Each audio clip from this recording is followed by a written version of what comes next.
jangan berupa dhi atau du. Makanya itulah namanya mabni. Saya tidak usah menerangkan wasit, bait sudah ada. Yang jelas contohnya yaitu dalam buku panduannya sudah saya tunjukkan, yaitu isim isyarah ada 3, hadza hadhihi. Kalau sedang yaitu lafal daka dan dalika, daka dan dalika, daka dan tilka. Saya contohkan daka dan tilka. Kalau jauh saya contohkan hanya 2, dalika dan ulaika. Jadi jumlahnya yaitu ada berapa? Dalika, ulaika. Jumlahnya berapa? 1, 2, 3, 4, 5, 6. Saya katakan isim isyarah jumlahnya adalah hanya 6. Walaupun nanti pendalamannya banyak. Seorang guru tolong hanya seperti itu dulu. Terusnya mabni yang ketiga yaitu yang namanya isim mausul. Buka dalam bukunya halaman yang ke isim mausul, kata sambung. Datanglah Zaid, yang mana ja'a Zaidun alladzi. Ini isim mausul itu hanya tertentu, lafalnya tertentu. Sudah dalam bukunya ada, yaitu lafal alladzi, alladzina, alladzi, alladzi, alladani, alladzina. Contoh saya tidak usah nulis. Mohon dilihat contoh ini, isim mausul tertentu. Alladzi, alladani, alladina, allati, allatani, allati. Cukup sebutkan hanya 6 saja, yaitu biar anak hanya tahu isim mausul jumlahnya hanya ada 6. Mabni yang keempat. Mabni yang keempat yaitu yang namanya isim istifham. Istifham. Istifham itu pertanyaan. Di situ saya menulis, tidak usah saya tulis biar waktunya lebih singkat. Yang penting guru bisa menerangkan. Yaitu di situ saya tulis hanya man, mundu, madza, mata, ayana, aina, kaifa, anna, kam, dan ayu. Jumlahnya saya tulis itu hanya 10. Jadi istifham hanya ada 10. Yang keempat, yang ke mabni yang kelima, yaitu namanya isim syarat. Syarat itu apabila, jikalau, andai kata, itu namanya syarat. Saya tulis dalam bukunya biar lebih singkat. Lafalnya tertentu. Man, ma, mahma, mata, ayana, aina, anna, haisuma, kaifama. Jumlahnya yaitu hanya ada 9. Yang terakhir yang nomor 6, yang namanya isim fi'il. Ini loh namanya isim fi'il. Kadang-kadang orang bingung. Di situ ada isim fi'il madhi, isim fi'il mudhari, isim fi'il amar. Yang penting contohnya saya bilang isim fi'il amar. Isim fi'il amar. Contohnya lafal amin, amina. Ini dikatakan dia bukan isim, bukan fi'il. Dikatakan isim fi'il. Mengapa kok isim fi'il? Tidak usah kita, anak tidak usah dikasih jawaban, kasih alasan, tidak usah. Yang penting isim fi'il itu lafalnya tertentu. Lafalnya itu hanya ada 9. Begitu. Berarti anak yang penting tahu. Contohnya seperti ini. Isim fi'il amar yang pertama. Ada yang namanya soh dan seterusnya. Isim fi'il madhi ada 2. Isim fi'il mudhari ada 2. Cukup 9 saja. Inti kesimpulannya, isim mabni itu jumlahnya adalah 14, 6, 6, 10, 9, 9. Jumlahnya adalah 54. Padahal tadi saya bilang tulisan Arab yang namanya isim di dunia jumlahnya kalimat isim adalah 1 miliar triliun. Itu jumlahnya tulisan Arab di dunia itu 1 miliar triliun. Kalau isim jumlahnya miliaran triliun dibagi 2, mabni dan mu'rab. Yang namanya mabni yaitu 54. Selainnya pasti mu'rab. Kesimpulannya, isim mu'rab adalah yang tidak berupa mabni. Saya mohon maaf untuk seorang ustadz, seorang guru. Dulu pada waktu saya masih kelas 1 sanawiyah, sudah diajarkan oleh alfiyah, padahal saya belum memahami betul. Saya ditunjukkan contohnya huwa, isim domir. Isim domir huwa itu dikatakan mabni karena apa? Karena yang namanya mabni adalah serupa dengan huruf. Murob tidak serupa dengan huruf. Jadi yang namanya mabni serupa dengan huruf. Serupa di dalam apanya? Ada sifat wad'i, sifat iftikori, sifat. Tidak perlulah kita sementara, nanti dulu. Yang penting anak bisa, yang namanya mabni pasti tertentu lafalnya, dan dia pasti serupa dengan huruf. Makanya tidak usah kita menjelaskan alasan-alasan dulu, biarlah nanti seorang ustadz kalau dia sudah belajar alfiyah. Ini metode awal. Jadi saya simpulkan, kalau tulisan Arab yang namanya isim jumlahnya 1 miliar triliun, mabni 54, berapa jumlah murob?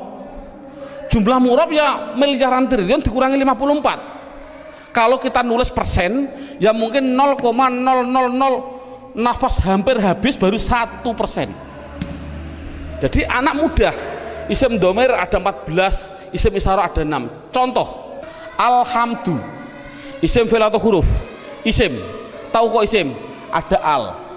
Kalau tahu isim harus dijawab, dia masuk kategori mabni atau murob, harus dijawab. Jawabnya apa? Anak dibilang ini pasti mu'rob. Karena apa kok mu'rob? Karena lafal alhamdu tidak ada pada mabni yang jumlahnya 54. Itu kan paling mudah. Berarti semua tulisan Arab kalau tidak ada di 54 ya pasti mu'rob. Berarti mu'rob miliaran triliun. Jadi makanya anak suruh menghafalkanlah. Arti tidak perlu nanti dulu. Yang penting anak bisa mendeteksi. Itu adalah mabni, jumlahnya 54, apa-apa, huwa mahum dan seterusnya. Isim isyarah tak dihafal, isim mausul hafal. Selain itu pasti mu'rob. Contoh lagi, alhamdulillahi rabbil alamin. Isim fi'il atau huruf? Isim. Tahu kok isim? Ada al. Kalau isim jawab mabni atau mu'rob, itu pasti pertanyaan itu harus jawabnya adalah mu'rob. Tahu kok mu'rob? Karena tidak ada di mabni, gitu saja, paling simpel. Mengapa kok murob? Karena tidak ada di mabni. Insya Allah anak akan bisa. Berarti bisa mendeteksi media harokat itu isim, mabni atau murob, semuanya. Mulai dari bismillah murob karena tidak ada di mabni. Bismillahi Allah murob karena tidak ada di mabni. Bismillahirrahman, Rahman mesti murob karena tidak ada di mabni. Rohim murob karena tidak ada. Mudah. Jadi anak sudah bisa mendeteksi itu mabni dan itu mu'rob. Sekarang pendalaman yang terakhir, pendalaman isim yang terakhir, yaitu di dalam hal mu'rob. Dalam buku panduannya lihat halaman 8. Lihat halaman 8. Halaman 8 sudah tertulis, saya tulis di situ. Halaman 8. Halaman 8 sama halaman 1 sama. Sekali lagi, halaman 8 dan halaman 1 adalah sama. Yang namanya mu'rob itu tadinya ada 6 jumlah total 54. Sekarang enggak, yang namanya mu'rob 1 ada yang namanya mufrad, 2 ada yang namanya tasniyah, yang ketiga ada yang namanya jamak mudzakkar salim, yang keempat ada yang namanya jamak muannas salim, yang kelima, nah ini saya batasi cukup mu'rob, yang penting anak bisa 4, mufrad tasniyah jamak mudzakkar salim jamak muannas salim. Yang kelima sampai yang ke-9 tidak penting. Sekali lagi metode ini adalah tidak penting. Karena apa? Karena mu'rob yang 4 ini itu sudah mendominasi dalam tulisan Arab. 80% dari tulisan Arab itu pasti terjadi dari 4. Makanya anak harus ditekankan di dalam 4 tadi. Berarti sekali lagi, mu'rob yang jumlahnya miliaran triliun dikurangi 54 itu harus dimasukkan di antara 4 ini. Berarti di antara 4 ini mufrad tasniyah jamak mudzakkar salim jamak muannas salim. Sekarang anak diterangkan apa sih yang namanya isim mufrad, Lihat ini, mufrad itu bahasa Arab. Artinya apa mufrad? Artinya satu. Baik dia seorang laki-laki atau perempuan, pokoknya satu, itu nama bahasa Arabnya mufrad. Tasniyah itu bahasa Arab. Apa sih artinya tasniyah? Tasniyah itu artinya dua. Baik dia seorang laki-laki atau perempuan. Yang ketiga namanya jamak mudzakkar salim. Jamak itu artinya banyak, banyak itu artinya 3 ke atas, 3 plus. Mudzakkar artinya laki-laki, salim artinya selamat, berarti laki-laki yang selamat. Ngono selamat cara jani. Yang keempat, jamak muannas salim. Jamak artinya 3 ke atas, muannas artinya perempuan, salim selamat. Jadi sementara anak dites dengan bahasa Jawa atau bahasa Indonesia, disuruh mengarabkan. Contoh saya bilang, coba saya bilang dua buku itu mufrad atau tasniyah atau jamak mudzakkar salim atau jamak muannas salim? Jawab tasniyah. Tahu kok tasniyah? Karena artinya dua. Saya bilang 5 bakar, mufrad tasniyah atau jamak mudzakkar atau jamak muannas? Jawab jamak mudzakkar salim. Karena apa? Artinya 5 3 ke atas, Zaid adalah, bakar adalah laki-laki. Jadi anak sudah bisa dites dengan bahasa Jawa, disuruh membahasa Arabkan. Contoh sekali lagi, 2 Zaid tasniyah, 5 bakar jamak mudzakkar salim, 10 Hindun, Hindun itu perempuan, jamak muannas salim. Bakar 1 artinya mufrad, Zainab 1 artinya mufrad bahasa Arabnya. Nah, kalau ada tulisan Arab kok tidak berupa mabni yang jumlahnya 54, pasti harus dimasukkan mu'rab. Kalau mu'rab harus dimasukkan di antara 4 ini, harus apa mufrad, apa tasniyah, apa jamak mudzakkar salim, apa jamak muannas salim, pasti harus masuk semua tulisan mu'rab. Contoh, nah ini bagaimana saya mengetahui Pak tulisan Arab itu mufrad, tasniyah, jamak mudzakkar salim, jamak muannas salim? Lihat bukunya halaman 8. Kalau ada tulisan Arab,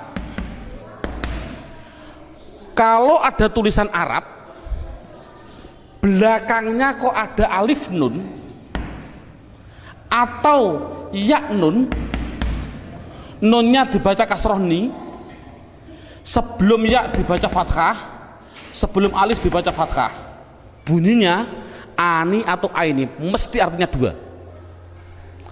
Kalau ada tulisan Arab belakangnya kok berupa wawun nun atau ya nun, nunnya tapi dibaca na, baca fathah na, sebelum ya dibaca kasroh, sebelum wawu dibaca dhammah. Kalau orang Jawa bilang una, ini berarti mati nih, atau ina tadi aini, mesti artinya 3 ke atas laki-laki. Kalau ada tulisan Arab belakangnya berupa alif dan tak, taknya tak perahu, sebelum alif dibaca fathah, taknya hanya 2, kalau tidak ton ya tin, itu pasti dikatakan jamak muannas salim. Kalau ada tulisan Arab belakangnya tidak ada tambahan ani, aini, una, ina, atun, atin, mesti itu isim mufrad. Jadi isim mufrad itu apa? Yaitu kalau tulisan Arab tidak ada belakangnya tidak ada tambahan. Saya contohkan, alhamdu, isim fi'il atau huruf? Isim. Tahu kok isim? Karena ada al. Pertanyaan selanjutnya, mabni atau mu'rab? Mu'rab. Tahu kok mu'rab? Karena tidak ada di mabni. Kalau mu'rab harus dimasukkan di antara 4 ini, wajib. 4 ini harus dimasukkan. Berupa apa? Mufrad. Tahu kok mufrad? Karena belakangnya tidak ada tanda-tandanya. Ani, aini. Ini kan dal. Dal ini kan tidak ada tambahannya. Oh, jadi alhamdu adalah isim mufrad. Contoh lagi, bismillah, alhamdulillahirabbil alamin. Alamin. Pertanyaan, isim fi'il atau huruf? Isim. Tahu kok isim? Ada al.